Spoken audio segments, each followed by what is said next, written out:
Domestic versus international equity exposure, which one is better for you.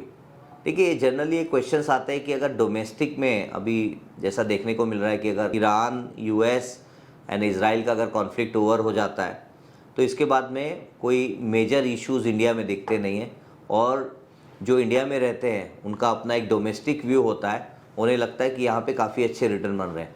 मैं शायद उस पर डिनाई नहीं करता हूँ। लॉन्ग रन में इंडिया एज एन इकॉनमी अगर आप देखते हैं पिछले 25 साल का डेटा, 30 साल का डेटा, 40 साल का डेटा था, हिस्टोरिकली बेंचमार्क ने 11% 12% का रिटर्न दिया है इंडिया में, which is not bad at all. But question ये है कि आपको पोर्टफोलियो इंटरनेशनली जाना चाहिए कि नहीं। मेरा उसमें आंसर ये रहता है कि आपका पोर्टफोलियो का 20% जो एलोकेशन है वो इंटरनेशनल इक्विटीज़ में होना चाहिए।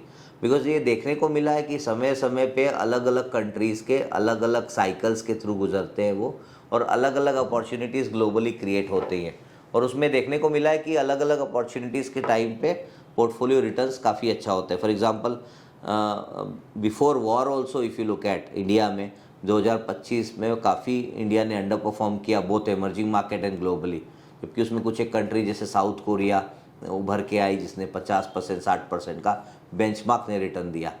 तो इस तरह की अपॉर्चुनिटीज़ आपके सामने बनी रहती है। मुझे ऐसा लगता है कि हमें एसेट एलोकेशन पे स्ट्रिक्ट करना चाहिए।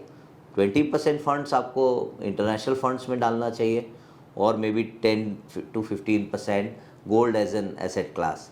एंड अगर ये अप्रोच आप चेंज करते हैं तो आपके पोर्टफोलियो की क्वालिटी और इम्प्रूव होती है, आपका डिवर्सिफिकेशन बढ़ता है, आपकी डिपेंडेंसी कम होती है सिंगल कंट्री पे, और आपके ओवरऑल जो रिटर्न्स है वो एनहांस्ड हो सकते हैं।